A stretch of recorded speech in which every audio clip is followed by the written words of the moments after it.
కూటమి ప్రభుత్వం అధికారంలోకి వచ్చి ఏడాది దాటుతున్నందున ఇక్కడికి ఈ కార్యక్రమానికి విచ్చేసిన గౌరవ ముఖ్యమంత్రి శ్రీ నారా చంద్రబాబు నాయుడు గారికి, గౌరవ మానవ వనరుల అభివృద్ధి, information technology, electronics and communication, real time governance శాఖ మాత్యులు శ్రీ నారా లోకేష్ గారికి, రాజమండ్రి పార్లమెంట్ సభ్యులు, భారతీయ జనతా పార్టీ రాష్ట్ర అధ్యక్షులు శ్రీమతి దగ్గుపాటి పురంధేశ్వరి గారికి, అలాగే శ్రీ ప్రభుత్వ ప్రధాన కార్యదర్శి కె విజయానంద్ గారికి నా హృదయపూర్వక నమస్కారాలు. సుపరిపాలనలో తొలి అడుగు కార్యక్రమానికి విచ్చేసిన గౌరవ కేంద్ర మంత్రి వర్యులందరికీ పేరు పేరున, అలాగే రాష్ట్ర మంత్రి వర్యులకి పేరు పేరున, గెలిచిన పార్లమెంట్ సభ్యులకి, గౌరవ శాసన మండలి సభ్యులకి, శాసనసభ్యులకి పేరు పేరున నా హృదయపూర్వక నమస్కారాలు. అఖిల భారత సర్వీస్, ఆల్ ఇండియా సర్వీసెస్ అధికారులందరికీ, నియోజకవర్గ ప్రత్యేక అధికారులకి అందరికీ నా హృదయపూర్వక నమస్కారాలు, ధన్యవాదాలు మీరు ఇక్కడికి విచ్చేసినందుకు. ఈ సంవత్సరం మేము పూర్తి చేసుకోవటం చాలా కష్టాల మధ్య వచ్చాం. మేము చాలా ఒత్తిడి మధ్య ఒక 5 సంవత్సరాలు, ప్రత్యేకించి నేను 2014 నుంచి రాష్ట్ర విభజన జరిగినప్పటి నుంచి ఆంధ్రప్రదేశ్ అభివృద్ధి బాగుండాలని ఆకాంక్షించే వ్యక్తిని. వచ్చే గొడవలకి విభజన జరిగితే ఎలా అయిపోయిందో మనం చూస్తూ వచ్చాం. అందుకని ప్రత్యేకంగా నేను ఆంధ్రప్రదేశ్ బాగు కోసం నేను ఎప్పుడూ నిస్వార్థంగా చేసుకుంటూ వచ్చాను. 2014 నుంచి 2019, 2019 నుంచి 2024కి ప్రభుత్వం మారిన వెంటనే ఒక కన్స్ట్రక్టివ్ అప్రోచ్ నుంచి ఒక డిస్ట్రక్టివ్ అడ్మినిస్ట్రేషన్, డిస్ట్రక్టివ్ గవర్నెన్స్ మొదలైంది. ఇది ప్రజాస్వామ్య హితాన్ని కోరుకునే ప్రతి ఒక్కరికి కూడా చాలా ఆందోళన కలిగించింది. ఈరోజు మేము గౌరవ ముఖ్యమంత్రి గారి నాయకత్వంలో సాధించినవన్నీ చెప్పబోయే ముందు అసలు ఈ పరిస్థితికి ఎలా వచ్చాం, మీకు కూడా ముఖ్యంగా అధికారులు ఉన్నారు, గౌరవ శాసనసభ్యులు ఉన్నారు, ఒకసారి మనం గుర్తుకు తెచ్చుకోవడం చాలా చాలా అవసరం. ఎందుకంటే మనం చాలా త్వరగా మర్చిపోతాం. మన మీద కూడా చాలా బాధ్యత ఉంది. అవన్నిటినీ ఒకసారి గుర్తు తెచ్చుకొని మళ్ళీ మనం వచ్చే సంవత్సరానికి ఇంకెంత బాగా చేయగలం అన్న దానికోసం మీకు తెలియజేస్తున్నాను. మమ్మల్ని అందరినీ ఎంత ఇబ్బంది పెట్టారంటే, ఒక సగటు మనిషి దగ్గర నుంచి దేశం మొత్తం ఆయన ఆలోచనల్ని ఆదర్శంగా తీసుకొని పాలసీ మేకింగ్ అయ్యే ఒక దశాబ్దాల అనుభవం ఉన్న, సుదీర్ఘమైన అనుభవం ఉన్న ఒక ముఖ్యమంత్రి గారి, ఒక తెలుగుదేశం పార్టీ నాయకుడు శ్రీ నారా చంద్రబాబు నాయుడు గారి స్థాయి దాకా గత ప్రభుత్వ పాలకులు ఎంత ఇబ్బంది పెట్టారంటే ఇంకంతా ఇంతగా ఎంత వికృతంగా తయారయ్యారంటే, ఏదైనా మాట్లాడాలంటే భయం. అధికార వ్యవస్థ ఒక భయం గుప్పెట్లో చిక్కుకుపోయారు. నేను అడిగేవాడిని చాలా మంది అధికారులు, ఎందుకు మీరేం మాట్లాడలేదని. నాకు అర్థమైంది ఏంటంటే, మేము వచ్చిన తర్వాత నిజంగా రాజకీయ వ్యవస్థ కానీ బాధ్యతతో లేకపోతే అధికార యంత్రాంగం కూడా ఏమీ చేయలేదు, నిస్సహాయంగా చూస్తూ ఉండడం తప్ప అనేది మేము ప్రత్యక్షంగా చూసాం, అనుభవంలోకి వచ్చింది. నన్నైతే ఏ స్థాయిగా గౌరవ ముఖ్యమంత్రి గారిని ఏ స్థాయి ఇబ్బందుల్లో పెట్టారో మీరు అందరూ తెలుసు, మీ అందరికీ. కానీ నన్నైతే నాకు అనిపించేది, వైజాగ్లో, విశాఖపట్నంలో 24లో 23 ఆఖర్లు ఎలాంటి ఇబ్బందులు పెట్టారు. మీరు రోడ్ల మీదకి రావడానికి కూడా ఇబ్బంది పడేవారు. వస్తే అరెస్టులు. ఈ స్థాయి, వీటి మధ్యలో అసలు భవిష్యత్తు కనిపిస్తుందా అని అనిపించింది నాకు. అసలు ఆంధ్రప్రదేశ్కి వెలుగు అనేది వస్తుందా? ఇలా భయం గుప్పిట్లోనే బతకాల. వాళ్ళ ఇష్టానికి చట్టాలు, ఇష్టాలకి బెదిరింపులు, నోటికి ఏదొస్తుంది మాట్లాడటాలు, ఇవన్నీ చూసిన తర్వాత ముఖ్యంగా ఇక్కడ చాలా మంది ఉన్నతాధికారులు అందరూ ఉన్నారు, నియోజకవర్గ అధికారులు ఉన్నారు, శాసనసభ్యులు మీరందరూ ఉన్నారు. కాబట్టి అది జరగకుండా గనక, కూటమి ప్రభుత్వం రాకుండా గనక ఉండుంటే ఎలా ఉండేది ఆంధ్రప్రదేశ్ అని ఒకసారి మనందరం కూడా ఒకసారి ఆలోచించాలి వన్స్న. ఎందుకంటే మేమందరం కూడా గౌరవ ముఖ్యమంత్రి గారి దగ్గర నుంచి, లోకేష్ గారి దగ్గర నుంచి ఎవ్వరం కూడా ఏదో ఒక నెపం గొడవ పెట్టి ఏదో ఒకలా ఇబ్బందులు పాలు చేసి, ఇబ్బందులు పెట్టడానికి, జైల్లో పెట్టడానికి అలాంటి స్థాయిలోకి వచ్చేసారు. ఏదన్నా మాట్లాడదామంటే రౌడీ మూకలు, నిస్సహాయతతో కూడిన అధికారులు, లేదా వంతపాడే అధికార యంత్రాంగం, వీటన్నిటి మధ్యలో విలవిల్లాడిపోయింది రాష్ట్రం. ఏదైనా మాలాంటి వాళ్ళు వచ్చి మాట్లాడి చెప్దామంటే మమ్మల్ని అలా ఇలా ఇబ్బంది పెట్టాలి, మా కుటుంబ సభ్యులతో సహా. వీటన్నిటి నేపథ్యంలో ఎన్డీఏ ప్రభుత్వం, సుదీర్ఘమైన అనుభవం ఉన్న చంద్రబాబు గారి నాయకత్వంలో తెలుగుదేశం పార్టీ, భారతీయ జనతా పార్టీ, జనసేన ఇవన్నీ కలిసి కూటమి ప్రభుత్వాన్ని ఏర్పాటు చేయడానికి, నిలబెట్టడానికి ముఖ్య ఉద్దేశం ఒక సుపరిపాలన అందించాలి, అడ్మినిస్ట్రేషన్ విత్ అన్ అకౌంటబిలిటీ, ఒక రెస్పాన్సిబిలిటీ తోటి ముందుకెళ్ళాలి అన్న ఉద్దేశంతో మేమందరం ముందుకు వచ్చాం. ప్రజలు దాన్ని గుర్తించారు, ఆదరించారు. ఈ ప్రభుత్వానికి, ఈ కూటమి ప్రభుత్వానికి అండగా నిలబడ్డారు. ఆంధ్రప్రదేశ్ ఇప్పుడు స్వర్ణాంధ్రప్రదేశ్ దిశగా అడుగులు వేస్తుంది. ఈ మార్పు తీసుకురావడానికి ఒక యుద్ధమే చేయాల్సి వచ్చింది. ఆ పోరాటానికి ఫలితం వచ్చి ఏడాది పూర్తయింది. చీకటి నుంచి వెలుగులోకి ఇప్పుడిప్పుడే వస్తున్నాం.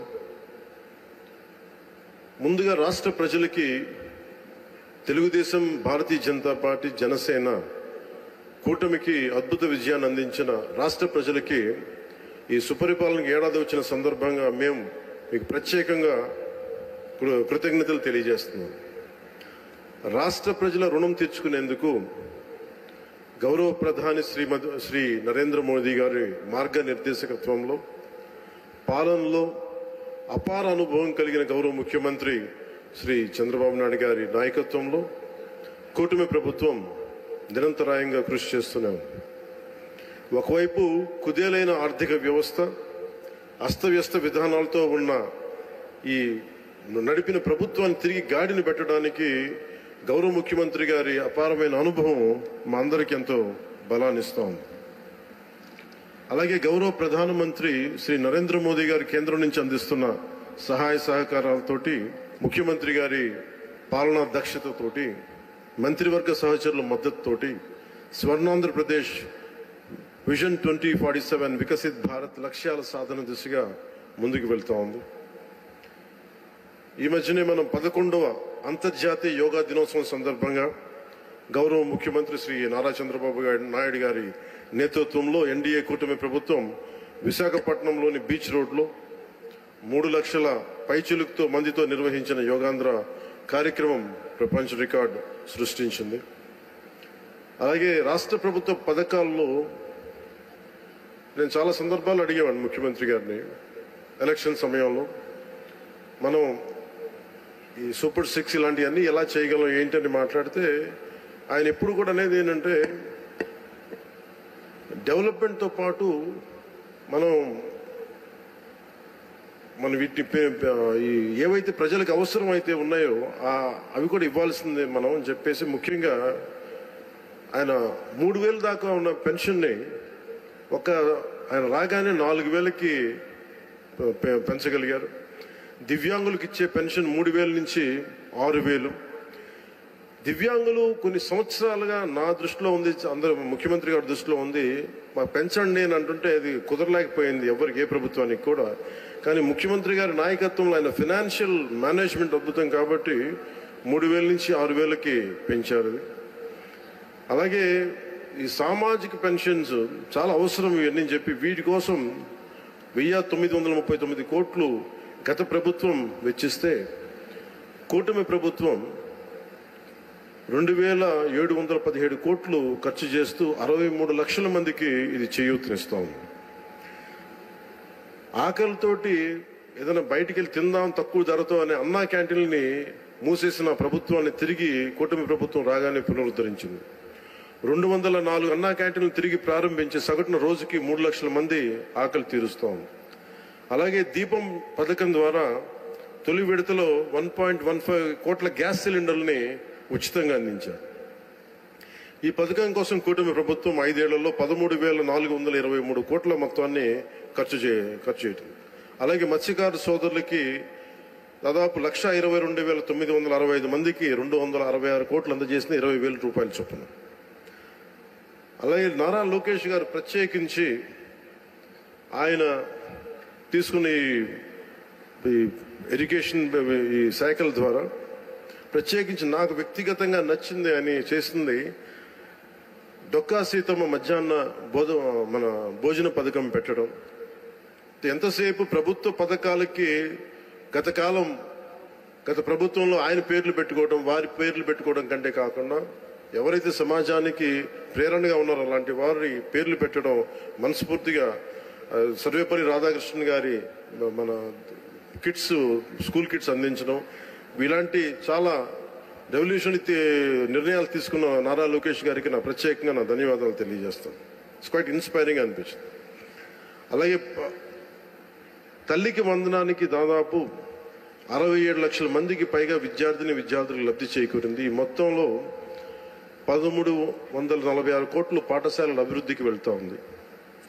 10,000 చొప్పున 10,091 కోట్లు ఖర్చు చేస్తున్న ఈ పథకం 67 లక్షల మందికి పైగా లబ్ధి. గత ప్రభుత్వం జాబ్ క్యాలెండర్ పేరిట మీద యువతని సరిగ్గా వదిలేసింది. ఒక్క డిఎస్సి కూడా నిర్వహించిన పాపాన్ని పోలేదు. కూటమి ప్రభుత్వం వచ్చిన వెంటనే 16,347 ఉపాధ్యాయ నియామకాలకు మెగా డిఎస్సి నోటిఫికేషన్ విడుదల చేసింది. వైసీపీ హయాంలో ఉపాధి కోసం యువత పక్క రాష్ట్రాలకు వెళ్లిపోయే పరిస్థితుల్లో కూటమి ప్రభుత్వం నారా చంద్రబాబు గారి నాయకత్వంలో 20 లక్షల ఉద్యోగాల కల్పన దిశగా చాలా బలమైన ప్రణాళికలు సిద్ధం చేస్తూ ఉంది. 6,100 పోలీసు ఉద్యోగాల నియామకాలకు చర్యలు తీసుకుంది. ముఖ్యంగా గత పాలనలో లక్షలాది భవన నిర్మాణ కార్మికులు ఉపాధి కోల్పోయారు. నిర్మాణ రంగం కుదేలైంది.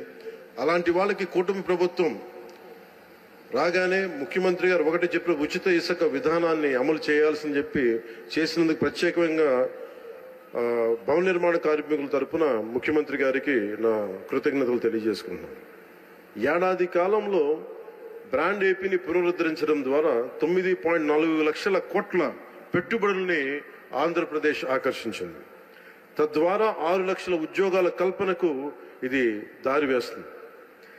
గత 5 ఏళ్లలో గజానికి గొంతగా మారిన రాష్ట్ర రహదారులకు పునర్జీవం నింపుతూ 20,000 కిలోమీటర్లు R&B రోడ్లకి మరమ్మతులు చేసింది. వైసీపీ గత పాలనలో ల్యాండ్ యాక్టింగ్ యాక్ట్ని రద్దు చేసే ఒక ల్యాండ్ యాక్ట్ని తీసుకొచ్చింది. దాన్ని రద్దు చేసి కూటమి ప్రభుత్వం రాగానే చంద్రబాబు గారి నాయకత్వంలో ఆ యాక్ట్ని రద్దు చేసి ప్రజల ఆస్తులకి రక్షణ కల్పించే విధంగా చర్యలు చేపట్టింది. గత ప్రభుత్వంలో BC, SC, ST, minority subplan నిధుల్ని సైతం ఇష్టారాజ్యంగా మళ్లించి వెనుకబడిన వర్గాల వారికి ద్రోహం చేసింది.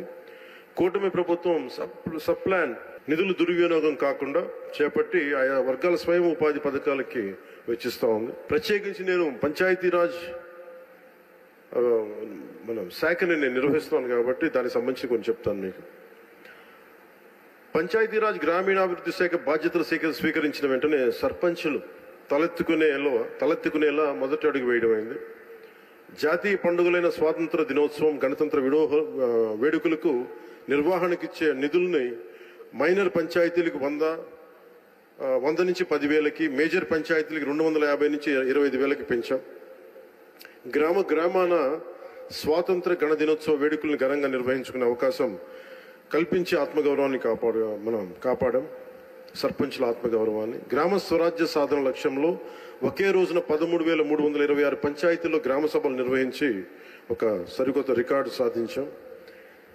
ఇది పల్లె పండుగ ద్వారా గ్రామీణ రహదారులకి ఒక కొత్త కళ తీసుకొచ్చాం. రైతులకి అండగా మినీ గోకులాలు, నీటి కుంటలు చాలా తక్కువ కాలంలోనే తవ్వించాం. మహాత్మా గాంధీ జాతీయ గ్రామీణ ఉపాధి హామీ పథకం ద్వారా రాష్ట్ర వ్యాప్తంగా 46,94,000 కుటుంబాల్లో 75,23,000 మంది ఉపాధి శ్రామికులకి వారి సొంత గ్రామాల్లోనే ఉపాధి కల్పించాం. 2024-2025 ఆర్థిక సంవత్సరంలో 5,10,000 కుటుంబాలకి 100 రోజులకు పని కల్పించాం. అలాగే ఈ అడవి తల్లి బాట కార్యక్రమానికి ప్రత్యేకించి గౌరవ ముఖ్యమంత్రి గారికి నా ధన్యవాదాలు తెలియజేస్తా ఉన్నాను. 70 సంవత్సరాలుగా రోడ్లు లేని ఎన్నో ఈ గిరిజన గ్రామాలకి 105 కోట్లు నిధులు అవసరమైంది. వారికి ఒకరోజు ప్రత్యేకంగా తెలియజేస్తే ఆయన దాన్ని అర్థం చేసుకుని వెంటనే దానికి సంబంధిత నిధులు రిలీజ్ చేయటం వల్ల ఈ రోజున గిరిజన గ్రామాలను అనుసంధానిస్తూ 1069 కిలోమీటర్ల రోడ్ల నిర్మాణానికి శ్రీకారం చుట్టాం. ఇందులో ప్రధానమంత్రి ఆదివాసీ న్యాయ మహా అభియాన్ పిఎం జన్మన్ పథకం ద్వారా 555.61 కోట్లతోటి 613 కిలోమీటర్ల రోడ్ల నిర్మాణం జరుగుతున్నాయి. డోలీ మోతలు లేని గిరిజన గ్రామాలు లక్ష్యంగా ముందుకు వెళ్తున్నాయి. అలాగే పర్యావరణం, అటవీ మరియు శాస్త్ర సాంకేతిక సంబంధించి ముఖ్యమంత్రి గారు మాకు ఒకటే ఆదేశం ఇచ్చారు. రాష్ట్ర విస్తీర్ణంలో 30% ఉన్న అటవీ భూమిని కనీసం మనం మనం ఈ 5 వైడ్లో అయ్యే లోపు మనం కనీసం దాన్ని 50% తీసుకెళ్లాలి. తక్కువలో తక్కువ 37% వెళ్ళాలి అనేది ఆదేశాలు ఇచ్చారు. ఆ విధంగా ప్రణాళికలు రూపకల్పన చేస్తున్నాం. రాష్ట్ర సరిహద్దు జిల్లాల్లో రైతులు ఏనుగులు బెడతో నానా ఇబ్బందులు పడుతూ ఉంటే ఆ సమస్య పరిష్కారానికి అంతర్రాష్ట్ర సహకారం తీసుకున్నాం. మన కర్ణాటక ప్రభుత్వం సహకారం తీసుకున్నాం. కుంకి ఏనుగులు ఇప్పుడు 4 మనకి చేరుకున్నాయి. ఇంకొక 2 త్వరలో రానున్నాయి ఆ క్యాంపుకి. ఎర్రచందనం అక్రమ రవాణాన్ని అరికట్టేందుకు కఠిన చర్యలు అమలు చేయడంతో పాటు అక్రమంగా తరలిపోతున్న ఎర్రచందనాన్ని తిరిగి తెచ్చుకునే విధంగా కర్ణాటక రాష్ట్రంతో ఒప్పందం కుదుర్చుకున్నాం. ఎకో టూరిజం అభివృద్ధికి చర్యలు చేపట్టాం. కాఫీ తోటలు ఇటీవల ప్రారంభించిన వుడెన్ బ్రిడ్జ్ కూడా ఈ కోవకి చెందుతుంది. 1,122 కోట్లతోటి నగరవన యోజన ద్వారా 61 నగరవనాల ప్రాజెక్టులని చేపడుతున్నాం. 85.63 లక్షల ద్వారా ఎకో టూరిజాన్ని అభివృద్ధి చేస్తూ రాష్ట్రంలో 48 కమ్యూనిటీ బేస్డ్ ఎకో టూరిజం కేంద్రాలని వన సమితుల ద్వారా నిర్వహించబడుతున్నాయి. జూన్ 5, 2025 మన వన మహోత్సవం సందర్భంగా కోటి మొక్కలు నాటి ట్రాకింగ్ కోసం geographical information system, management information system, quick response కోడ్లు మొదలైన యాప్లు అమలు చేశాం. అలాగే ప్రత్యేకించి సైన్స్ అండ్ టెక్నాలజీ మీద ఇప్పుడిప్పుడే దృష్టి పెడుతున్నాం. విద్యార్థులకి ప్రోత్సాహకాలు అందించే విధంగా అడుగులు వేస్తున్నాం. అలాగే నేను రిప్రజెంట్ చేసే పిఠాపురం నియోజకవర్గ ప్రజలకు ఇచ్చిన మాట మేరకు అభివృద్ధి కార్యక్రమాలు చాలా బలంగా చేపట్టాం. 388 కోట్లకు పైగా అభివృద్ధి పనులను చేపట్టాం. వచ్చే 4 ఏళ్లలో గౌరవ ప్రధానమంత్రి శ్రీ నరేంద్ర మోదీ గారి సహకారంతో, ముఖ్యమంత్రి వర్యులు శ్రీ చంద్రబాబు నాయుడు గారి సహకారంతో రాష్ట్రం మరింత ప్రగతి సాధిస్తుందని ప్రజలకి హామీ ఇస్తున్నాం. ఈ సందర్భంగా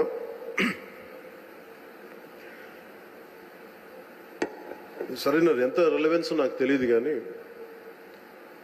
గత ప్రభుత్వ పాలకులు అధికారంలో లేకపోయినప్పటికీ కూడా, ప్రతిపక్షంలో కూడా వారికి అంత బలం లేకపోయినప్పటికీ కూడా వారి రౌడిజం కానీ, వారి అసాంఘిక విధానాలు కానీ, వారి ఎనార్కిస్ట్ అప్రోచ్ కానీ ఏమాత్రం మారలేదు. ఇది చాలా ప్రతి ఒక్కరికి కూడా చాలా లోపలగా తెరిచి చూడాల్సిన అంశం. ఇది వారికి ఎవ్వరికీ కూడా ప్రజాస్వామ్య విధానాల మీద ఏమాత్రం గౌరవం లేదు. పోలీస్ అధికారులు వాళ్ళు తప్పులు చేసే పోలీస్ అధికారులు వాళ్ళని అరెస్ట్ చేసి నిలువరిస్తే మటుకు మేము వెంటాడతాం, మేము will hunt you no matter where you are, మీరు ఎక్కడ విదేశాల్లో ఉన్నా వెంటాడతామనే ఈ స్టేట్మెంట్స్ చాలా ఇబ్బంది కలిగిస్తూ ఉంటాయి. ఇది వారికి సందర్భంగా తెలియజేస్తా ఉన్నాం. ఇది ఈ గవర్నమెంట్ నారా చంద్రబాబు నాయుడు గారి నాయకత్వంలో కూటమి ప్రభుత్వం ఇలాంటి అసాంఘిక చర్యల్ని ఏమాత్రం సహించం. ముఖ్యంగా ఆడపిల్లల భద్రత ఈ రాష్ట్రానికి చాలా కీలకమైంది. వీటికి ఆడపిల్లల భద్రతకు సంబంధించిన కానీ అనార్కిస్ట్ అప్రోచ్ కానీ రాష్ట్రంలో ఉంటే ఏమాత్రం సహించే విధానం ఈ కూటమి ప్రభుత్వానికి లేదు అనేది మీ అందరికీ చాలా ప్రత్యేకంగా మేము తెలియజేస్తున్నాం. వారికి కూడా బెదిరించే వాళ్ళకి ఈ సందర్భంగా ఒకటే తెలియజేస్తున్నాం, గొంతుకులు కోస్తాం, కుత్తుకలు కోస్తాం, ఇలాంటి నినాదాలకి భయపడే వాళ్ళని ఎవరూ లేము ఇక్కడ. అలాంటివన్నీ చూసే మిమ్మల్ని మీలాంటి వాళ్ళు ఎదుర్కొని ఇక్కడ దాకా వచ్చాం. ఇలాంటి పిచ్చి బెదిరింపులు కానీ పనికి మాలిన బెదిరింపులు కానీ దయచేసి చేయకండి. తాటాక చప్పులకి ఇక్కడ ఎవరు భయపడేవారు లేరు. ఇంకా సంస్కారం ఉంది కాబట్టి, మాట మీద గౌరవం ఉంది కాబట్టి ఇంకా చాలా పద్ధతిగా మాట్లాడుతున్నాం. ముఖ్యంగా అధికార యంత్రాంగం అందరికీ, right from constituency level to the state level, my appeal to all the officials, make sure you implement the good governance. ముఖ్యంగా లా అండ్ ఆర్డర్కి సంబంధించి మటుకు కరప్షన్ లేని విధానాలతోటి ముందుకెళ్లాలని మనస్ఫూర్తిగా కోరుకుంటా ఉన్నాం. అలాగే ఏ విధమైన ఇబ్బందులు కలిగించినా, చాలా మందికి ఒక ఆలోచన ఉండొచ్చు, మళ్ళీ ఆ ప్రభుత్వం వస్తే ఏమవుతుంది, ఆ ప్రభుత్వం రావట్లేదు. ఇది ఎందుకు చెప్తున్నానంటే, ఇది I want to give you confidence, I want to empower you. ఎందుకంటే మేమందరం ఇంక సహించడానికి సిద్ధంగా లేవు ఇక్కడ.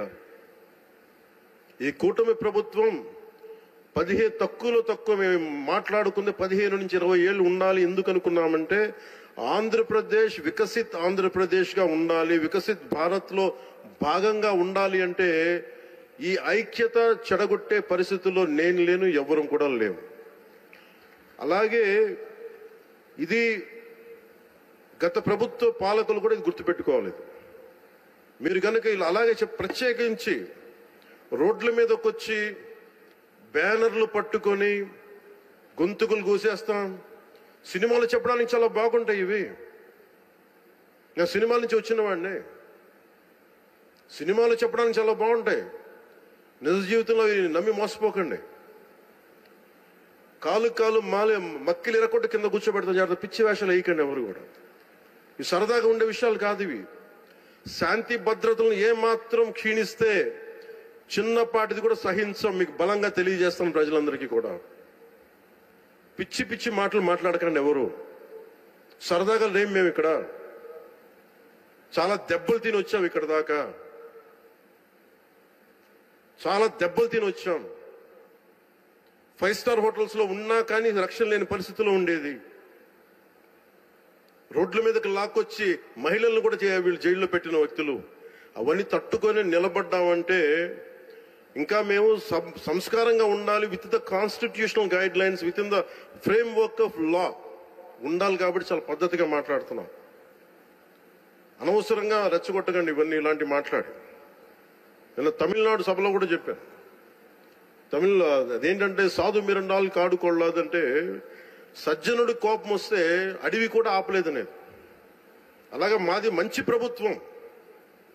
నారా చంద్రబాబు గారి నాయకత్వంలో ఉన్న కూటమి ప్రభుత్వం మంచి ప్రభుత్వం, మెతక ప్రభుత్వం కాదు. ఇది సమర్థవంతమైన ప్రభుత్వం, అభివృద్ధి చేసే ప్రభుత్వం, కానీ మెతక ప్రభుత్వం కాదు. ఇది పిచ్చి వేషాలు వేసే తొక్కి నారా తీస్తాం, గుర్తుపెట్టుకోండి. ఇది సంస్కారం ఇది సభకు కరెక్ట్ కాకపోయినా చెప్తున్నాను ఇది. ఎందుకంటే మేము చాలా దెబ్బలు తిని వచ్చాం కాబట్టి మళ్ళీ ప్రజల్లో భయాందోళన చేద్దామని పిచ్చి పిచ్చి వేషాలు వేస్తే ఏ మాత్రం ఉపేక్షించాం. అధికారులకు కూడా మేము అదే అప్పీల్ చేస్తున్నాం. మీరు దయచేసి any anti constitutional, any anti government, please kindly take care and make sure you implement the law. Make sure it should be within the legal framework. Thank you. Jai Hind, Jai Bharat.